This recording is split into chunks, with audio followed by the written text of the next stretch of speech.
Do you believe in aliens and life beyond planet Earth? This is Robert Manni, host of Guys TV, and this week my special guest is Galactic historian and Akashic record reader, Debbie Solaris. It all starts right here, right now on Guys TV. You can also catch me on KCAA Radio here in Southern California, Guys Radio, my worldwide podcast, and we're on UK Health Radio all weekend long. Guys TV, Guys Radio, thanks for your support.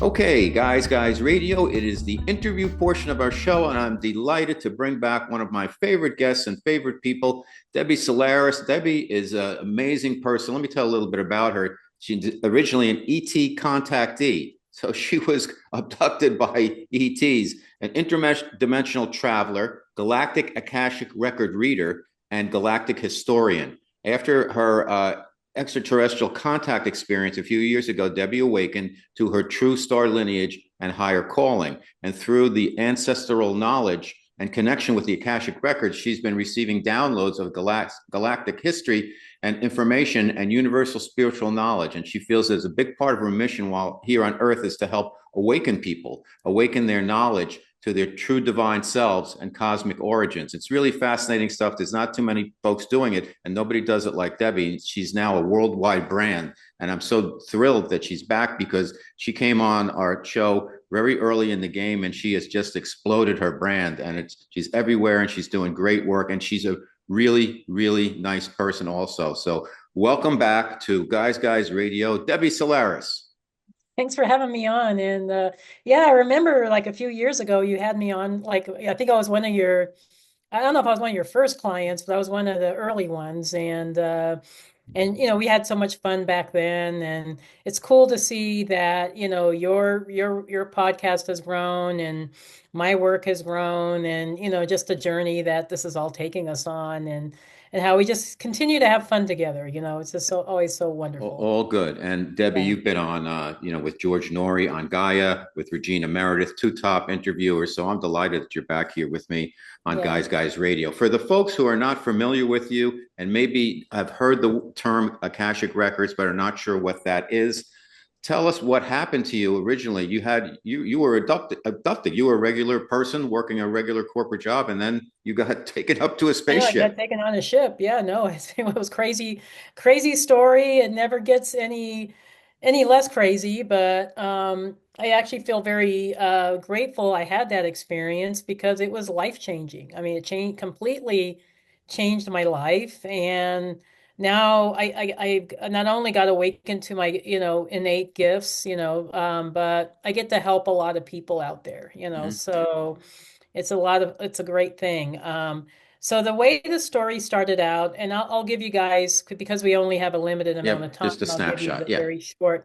the short version of the story. But so back in 2012, I was very unawakened. I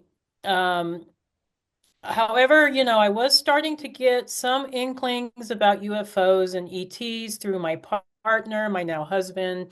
So he was interested in the paranormal, but I was very skeptical, so I didn't really buy into all the stories about the UFOs. But it was, I think, in a way, kind of opening me up to the possibility.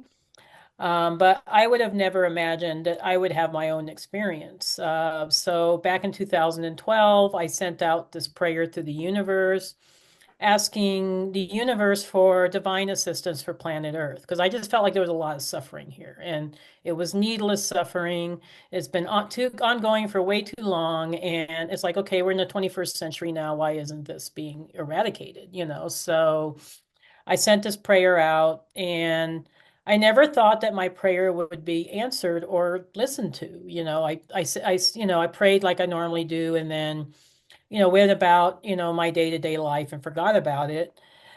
2 weeks later, I, you know, went to sleep as normal, but when I came back to consciousness, I was in a different reality. So I knew that, you know, something extraordinary was happening because I found myself inside a extraterrestrial starship.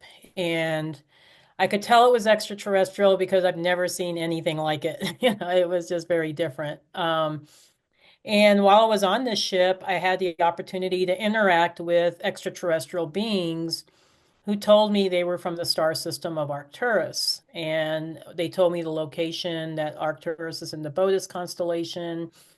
And I asked them, why do you have me here? Because I'm nobody special. I'm just a health inspector in Colorado Springs. Um, so they told me that I was part of their soul group, that I'd chosen to incarnate as human in order to help with the awakening and the ascension process on planet Earth, and that I was actually one of them. But I had forgotten my mission because I was so ingrained in, the 3D density. Uh, and so they answered a lot of my questions about what was happening on planet Earth. And I had, was able to see other parts of the ship. I was able to interact with other extraterrestrial beings, not necessarily Arcturians, but Pleiadians and, other star races. And then I came back and I was back in my bed. And when I came back to, I knew something extraordinary had happened. I never had experience like it. It was way, way, way beyond a dream. It was too real. Like when you're in the higher dimensions, everything's so like hyper real. It's hard to explain, but it's like the details are really sharp and I don't know, it's like you see 3D aspects of everything. It's just like, I don't know, it's just beautiful and colors are more brilliant. So I knew I had an extraordinary experience, and I also knew that my life was never going to be the same. So I went from being completely asleep to being completely awakened in just one night, Wow. where I totally knew what was, happening and what was going on. And what I did notice after that experience was that um, I, I was noticing that my extrasensory perception just completely expanded, where I could read frequency, I could read energy. I was seeing auras around people. I was seeing UFOs all the time. I was interdimensionally traveling. I was remote viewing. I was downloading. I mean, I was even telepathically tuning into people's thoughts. I mean, it was just crazy. And I thought at first I was losing it. I just thought, Mhm. okay, I've gone crazy. You know, so like anything else, I think when you're kind of wondering what's happening with you, at least I'm a researcher, so I do a ton of research. So I'm like reading up on everything. I'm taking all these spiritual classes, and I live in Colorado, so there's a lot of spiritual offerings in Mhm. Colorado. We're very awakened here, um, so I was having a, good time just, catching up on, spiritual information. And I was noticing that, a lot of the things I was seeing that, these massive downloads of galactic history, I was getting massive downloads of star races, their culture, their history, the star systems are connected with, where are these star systems located? And I was like, where am I getting this information? This is like weird, And so I was doing research and I noticed there was other people talking about these things, so Edgar Casey was as an example, Alex Collier, Elena Danaan, Ismael Perez, I mean, Mhm. there was a lot of other people talking about this stuff, so I didn't feel so weird anymore. I was like, okay, maybe there's something to this. But I really didn't get into doing Akashic readings until 2014. So 2 years had passed, and I was taking some Reiki courses, locally, here in my hometown of Castle Rock, which is just south of Denver. And I I was talking to my Reiki teacher, and she was telling me that she thought I was getting this information from the Akashic records. I didn't even know what they were, Mhm. but she told me she teaches people how to read them. So I said, well, that sounds like right up my alley. I need to learn this. So I took her classes. And even after level one, I started doing, readings semi-professionally, where I was, just starting to do this like as a side gig, just it was a fun way to make some extra bucks, at Right. least that's what I thought in the beginning. But but I noticed I had a knack for it. And then as more and more people got to know me, they were just like, oh my God, you got to get a reading with Debbie. She's amazing. She really taps into the records way beyond Earth, and she taps into star systems and places that Let me, nobody I'm talks gonna about. I'm gonna butt in because I want to Yeah. make sure that we get as much information for everybody out there as possible. Yeah, Uh, sure. so uh, during this time, okay, so you get taken, you wake up in a spaceship. Were Hmm. you afraid? Number one. Number two, what did these folks look like, and did they communicate with you telepathically? Did they do any testing with you? Did they walk you around the ship? Did they tell you anything beyond the fact that like kind of we're related? Yeah. And then did you go back to the ships? Were you Yeah. taken Oh, again? yeah. Yeah. And was it the same folks who took you again? Oh, yeah. So first of all, I wasn't afraid. I think I was just too busy trying to process what was happening to be afraid. And then when I met these extraterrestrial beings, they gave this, I mean, they just emit this love energy. I mean, there's just Hmm. love and acceptance, and you can't feel afraid around them because they just bathe you in love, So to answer your question about did they experiment on me? No, they did not. I think they did some sort of a healing because I used to get migraines all the time Hmm. before I had that experience. And then after I had that experience, I have not had a migraine since. And it's Hmm. been over 10 years. So, and I was getting migraines like at least once a quarter or once every 2 months. So How I did know you, it's Debbie, something.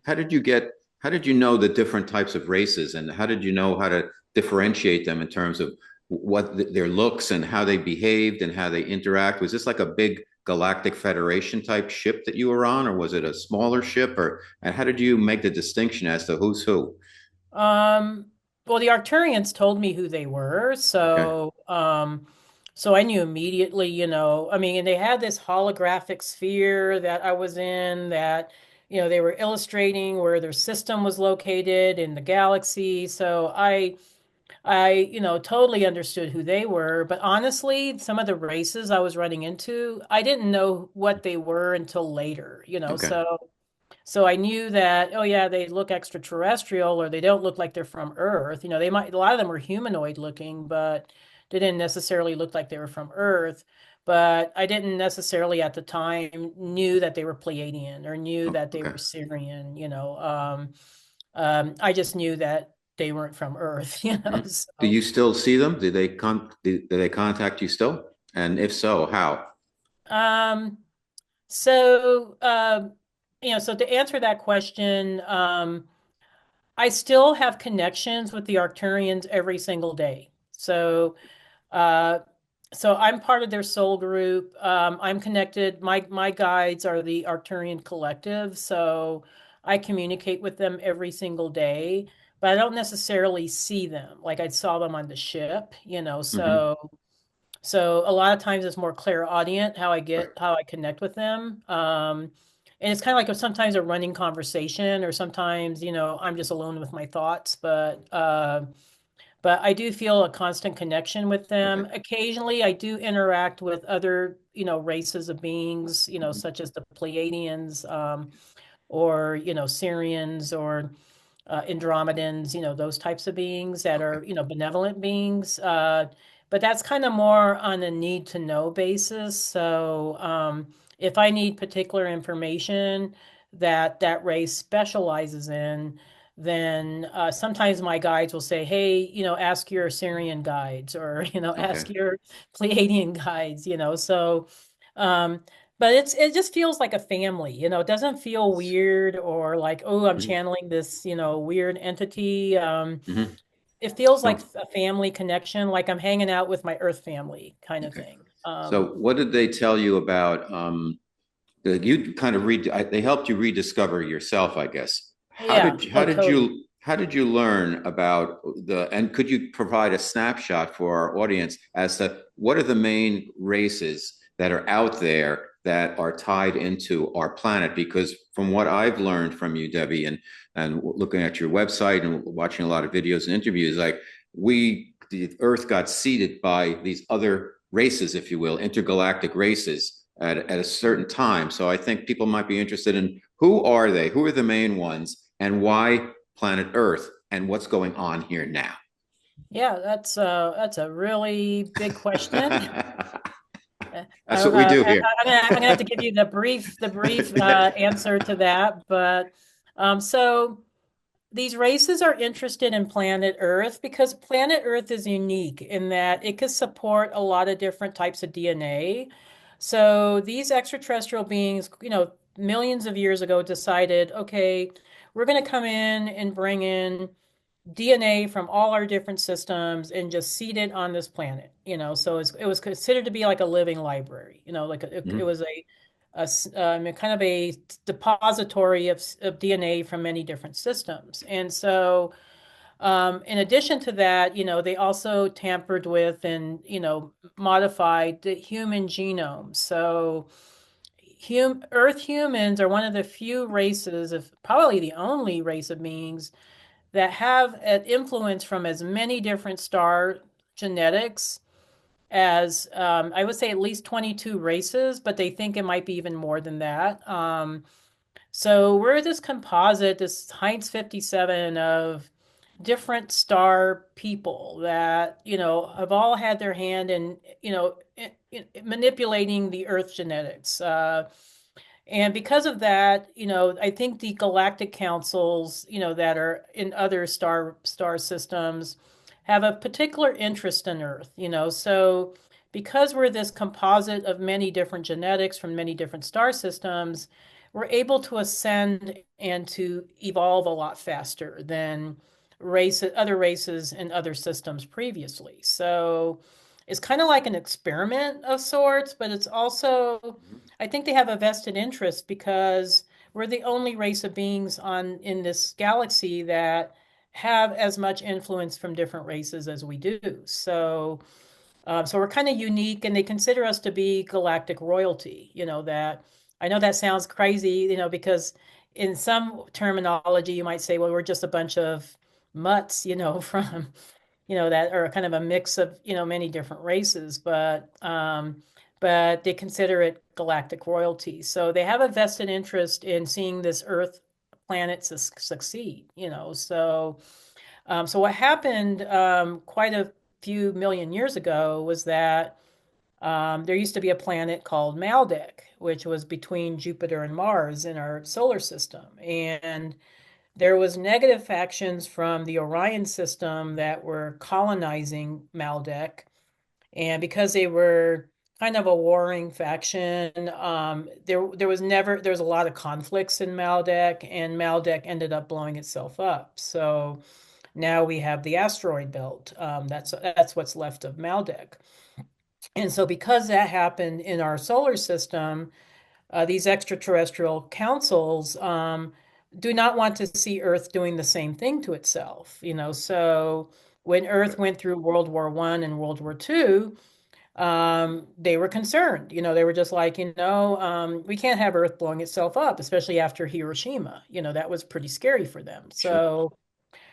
So since World War II, I would say there's been more star souls, like souls that have. So I call them star seeds. People call them star souls or different terminology, but there's been more of us of older souls that have had prior incarnations in other systems that have incarnated on Earth than there ever has been in the history of planet Earth. And so a lot of us nowadays, even if we don't realize it, we might be a star seed, so we Mhm. might be a soul that had its origination from another system, but is currently having an Earth incarnation experience, and a lot of times we have a contract with the planet. So I know that sounds kind of out there, but so as souls, we have a choice, so we can choose to be, a part of a certain system or a planet. And we might have a contract that, I'm going to be incarnating in this planet until it reaches the fifth dimension or until the ascension happens or until something, shifts and changes, so um and how many lifetimes we choose is totally dependent on us. So it's I know they talk about Earth souls being caught up in the false reincarnation matrix, which I do think that was going on for a while. Mhm. So Earth souls didn't have an opportunity to evolve and grow because they were just kind of being recycled all the time. But that has been dismantled. So I think what we're going to end up seeing is even the younger Earth souls who are not star seeds are going to start incarnating in other systems, Okay. so they're going to have an opportunity for that. Okay, Debbie Solaris, Akashic record reader, galactic historian, my special guest on Guys Radio. So much, so many questions I have. Some say that there's a Draco faction on Earth and a reptilian faction on Earth, and they're kind of like, I guess, kind of like they're kind of the bad guys, if you will. And then there's all these other groups that are, many of them are like good guys. So there's many, many, many groups. But that there is a claim made by the Dracos and the reptilians that they were here first, so they really feel like the earth is theirs, and that they have kind of infiltrated a lot of our structures in our cultures, and that the kind of like it's like a white hat black hat thing battle that's going on, and it seems like there's a lot going on behind the scenes that people are not aware of, and sometimes what we get on the news is just, I don't want to say it's just a distraction, but it's only part of the story because the Yeah, story becomes way deeper than that. What, in your estimation, and what's been communicated to you, kind of what's going on with all of that? Because I also saw some scary stuff about the Dracos are now going to buddy up with the reptilians, and there's a whole force coming towards Earth, and there's going to be this huge. We have to figure out what to do, and there's going to be an intergalactic war, and all this other stuff. And then you hear, excuse me, just the opposite, that we're going to blossom into 5D, and the world's going to be such a better place. And it's very confusing for those who are curious about what's really oh going yeah, on. yeah, totally. So I do believe we've averted that negative timeline. So I do think, the original timeline, which Nostradamus was, Mm, predicting way back in the day, which I mm, 1500s or whenever he was around. So he's predicting this, apocalyptic ending for right. planet Earth. And I do believe that we averted that timeline. So we're on a different timeline now. So I don't think, How do we do that for the folks who don't know about timeline and timeline shifting? What so happened? it's through a collective. It's through because we're a free will universe, so just because something is predicted that could happen, it's just a probability. Hmm. So, Right. so we as a collective, so us all together as humanity, um, we can make decisions that could lead to a different outcome. From So consciousness, right? from consciousness, yeah. Okay. So because there's been so many of us that have been awakening, and we're infusing higher dimensional energies into the planet, and we're doing good work, and we're trying to expand consciousness. That timeline was able to be averted. So whenever you make a decision, it could change the outcome. So Okay. Got it. so that's what I mean by timelines shifting. The other thing I think you were asking me about was about the Dracos and how they ended up And the controlling. reptilians, and what's the difference there? And are they like warring with each other, or do they both have, and do they both have claims on the planet because they say that they were here first, and maybe some of them got driven underground, and then we're going to come back up, and so many different things that you Oh, hear. I know. There's so many different stories, and I think there's a level of truth to all of it. But so my understanding, and this is just based on the work I've done with the Akashic records, because I go into records all the time. Okay. Almost every day I go into the records. So what I saw was that when so Orion, which Orion is its own star system. It's a big constellation. We all, it's very prominent in the sky. We all see Orion every single night. But Orion went through its own conflicts, and there's a lot of wars in Orion. So there was, kind of similar to Star Wars, where there was, the Empire, the Draconian Empire, that was like the Empire in Star Wars. And then you Mhm. had the freedom fighters or the resistance fighters that were in the belt stars of Orion. And that faction wanted to maintain self-sovereignty. They didn't want to get assimilated into the Empire. So they were in constant battles with each other. Um, and then eventually the light factions won out. So Orion is now shifted to light consciousness. But these Draco beings or these reptilians and these zetas and tall grays and insectoid beings that didn't want to be assimilated into the light consciousness had to find new territory to conquer. So they ended up coming to our solar system. So that's how they ended up in Maldek, which I mentioned earlier, Okay. because they were just looking for new horizons. Mhm. And then they destroyed Maldek, inadvertently through a civil war. And so they had to go somewhere else. So some of them were incarnating in Mars. Mars actually used to be very inhabitable at one time. And then they were also incarnating on Earth. And I do think their story started way before Atlantis, so Mhm. I always talk about how they infiltrated the Atlantean government and influenced them to go into war with Lemuria, which was another civilization similar to Atlantis that was in the Pacific Ocean. So in one ocean you had Atlantis, and then in the other ocean you had Lemuria, Mhm. so they went into war with each other. But I think the reptilians were coming in and visiting Earth millions of years ago, even before Atlantis was a thing, Mhm.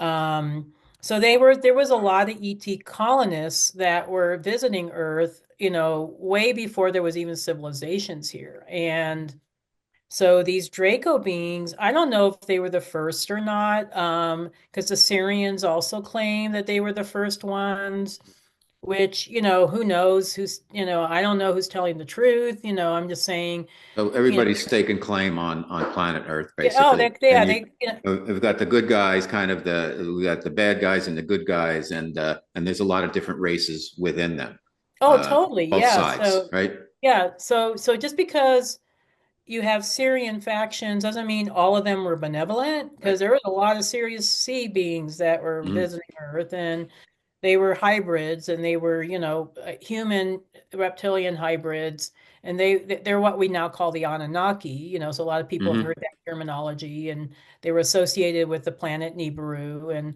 um, so those beings weren't completely of the light, and not all the draconians were evil, so maybe they were just looking for a place to experiment and create bigger versions of themselves. So that's where the dinosaurs came Got it. from, Okay. So Well, you go into Debbie, you go into the Akashic records, and it's one of the things I want to make sure that we don't leave out. For people yeah. who don't know, what exactly is an Akashic record, and what did when you saw that for the first time, and when you go back and look into them, what actually is it? Okay. That's a fair question. So when I first started doing this work, reading the records, nobody knew what it was. I mean, Mhm. I remember I had to do 10 free readings. And it took me months to get people to agree, which is kind of crazy now, because now I have a waiting list of 3,500 plus people that want to have readings with me. Sure. So it's funny how things have evolved and changed.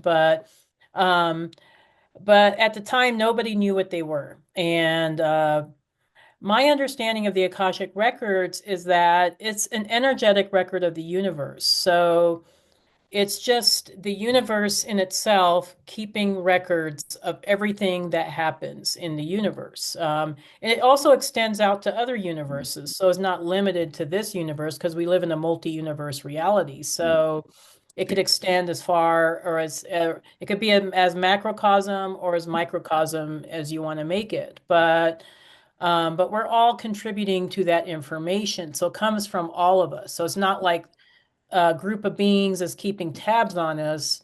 It's like our higher selves are inputting this information into this collective library, if you want to call it that. Is it a physical? Do you see a book? Is it a room? Is it a hologram? Is it what is it a consciousness? So what is it for you when you interact with it? Yeah. I think a lot of people see it in different ways, so it depends on your frame of reference. Hmm. So some people will access the records and say, I see this big library and I see a bunch of books and it looks kind of like something from Hogwarts, or, Right. someplace like that. I see it more energetically. So I see it like a sacred geometry, Hmm. and there's like a multitude of sacred geometry upon sacred geometry. And then I'm tapping into a particular person's Akashic record, which is kind of, I see it like a crystal, maybe. That's just my own personal Hmm. vision of it. But and then I'm opening the crystal, and then, this beautiful story comes out of it, of this person's soul journey. So it kind of is like, watching a Netflix movie sometimes, like you're opening it up and it's like, oh, now I see their story and I see the whole, well, everything that happened. And it's really beautiful. It's like, and when you're tapping into the records, I think a lot of people don't realize this, but it's like all your clear senses are involved. So it's not just the visual, it's also the clear audience, it's the clear sentience, the clear gustance, the clear everything, so you can even feel their feelings. So a lot of times I'm seeing somebody's soul journey and I'm feeling their feelings, and it can be really intense, depending on what is happening. And so it's this multi-level experience for the reader. And so I'm trying to take what the information I'm given, and I'm trying to share that with my client in a way that is understandable for them, Hmm. So But um, when you look back, Debbie, because a lot of yeah, times it seems like when you and I say you kind of in general, yeah. look, the Akashic records are things that have already happened. Can you tap, because when we get beyond the third dimension, time is not linear.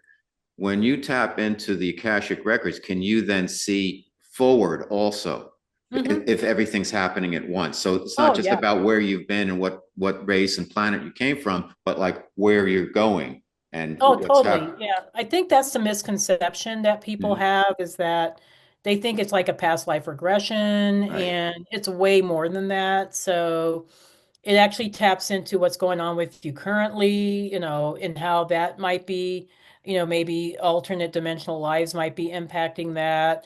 And then also the future probabilities. So you can see actually what might be happening to that person a year from now, maybe 5 years from now.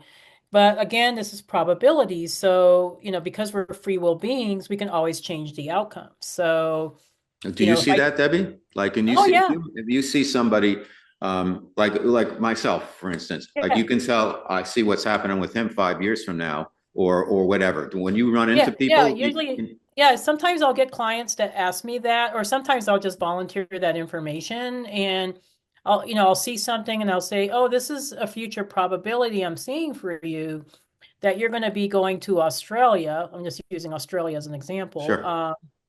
To do this big project, and you might be there for 6 months, so it could be as Hmm. specific as that, or it could be as general as, I see you shifting out of your day job and you're Hmm. going to be doing spiritual work, and it's going to be an easy transition for you, so it could be as general or as very specific.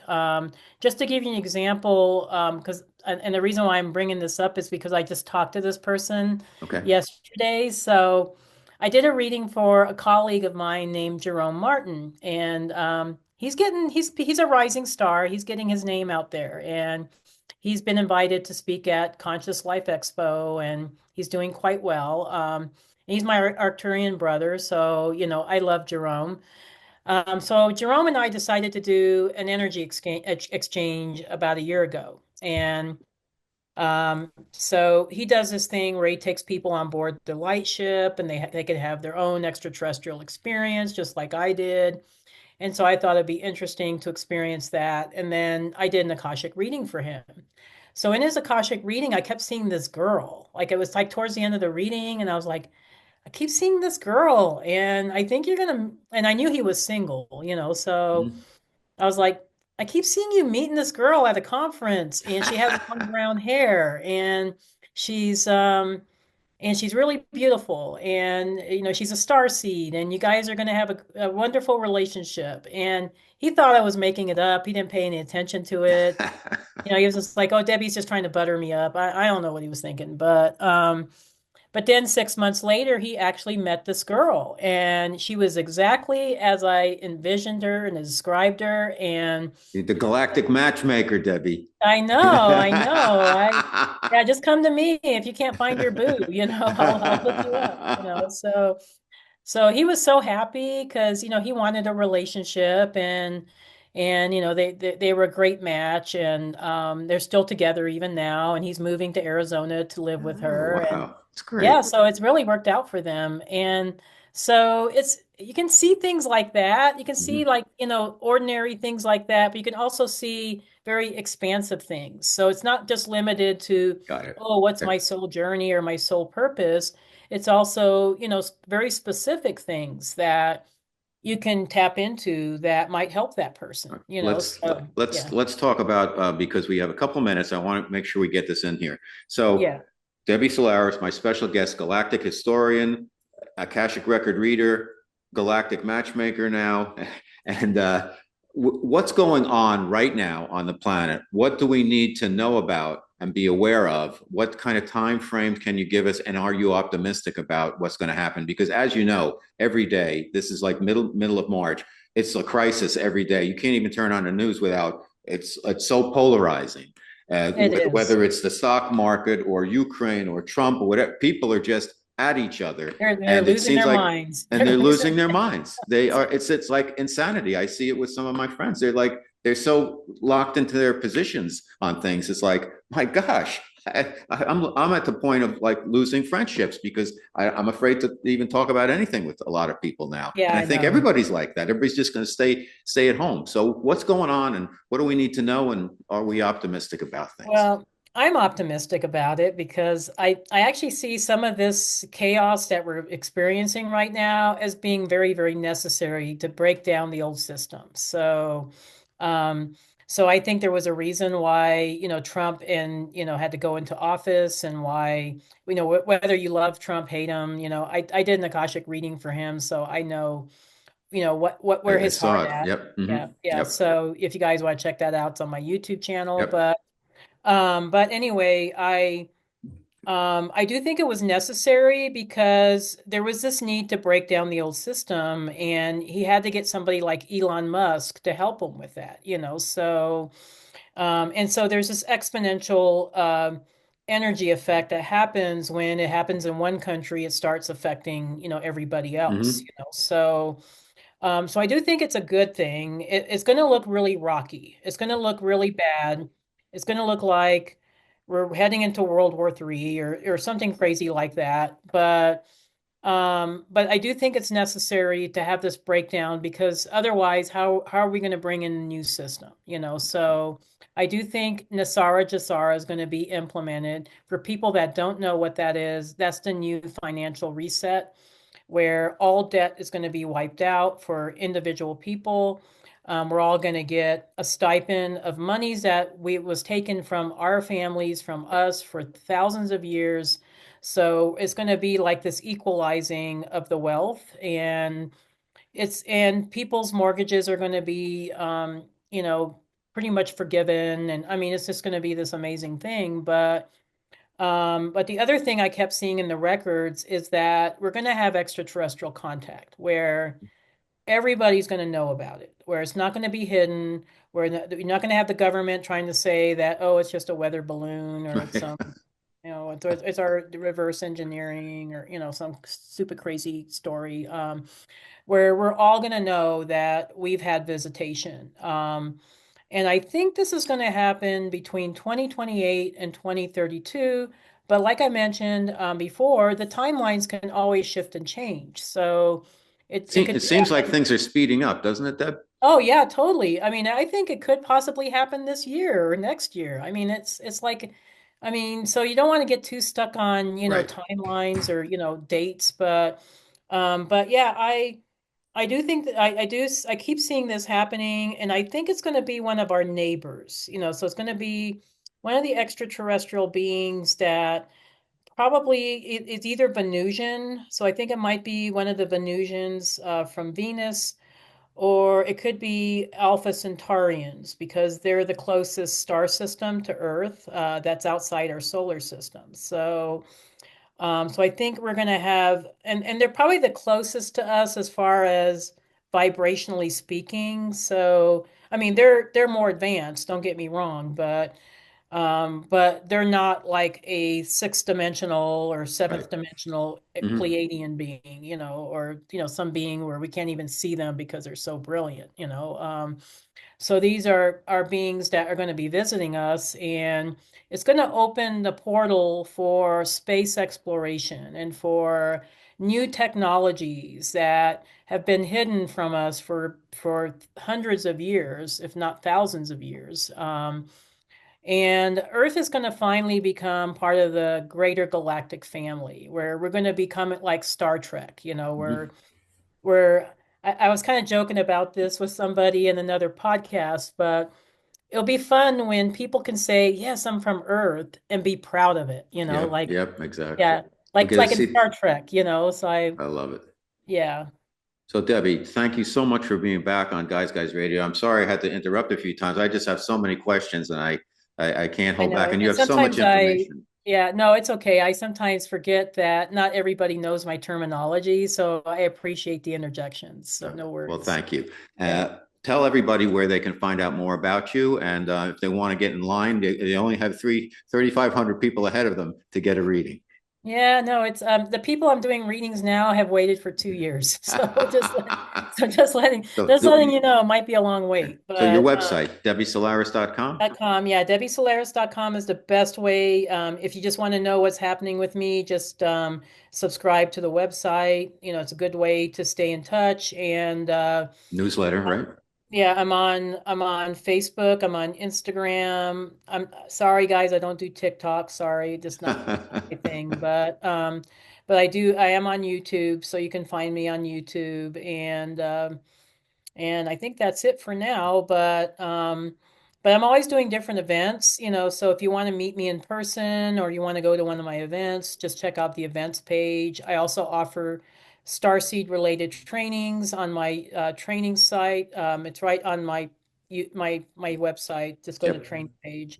And I do offer a once a year Galactic Akashic reading course where you can learn to do readings like how I do them. So I know your wife took it. So Yes.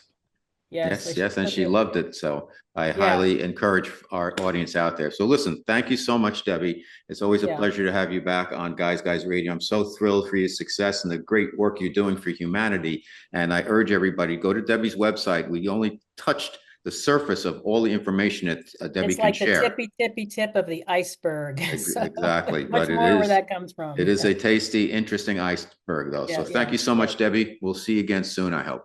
Thank you.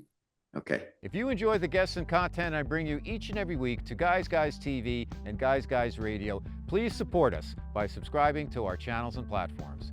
Thank you.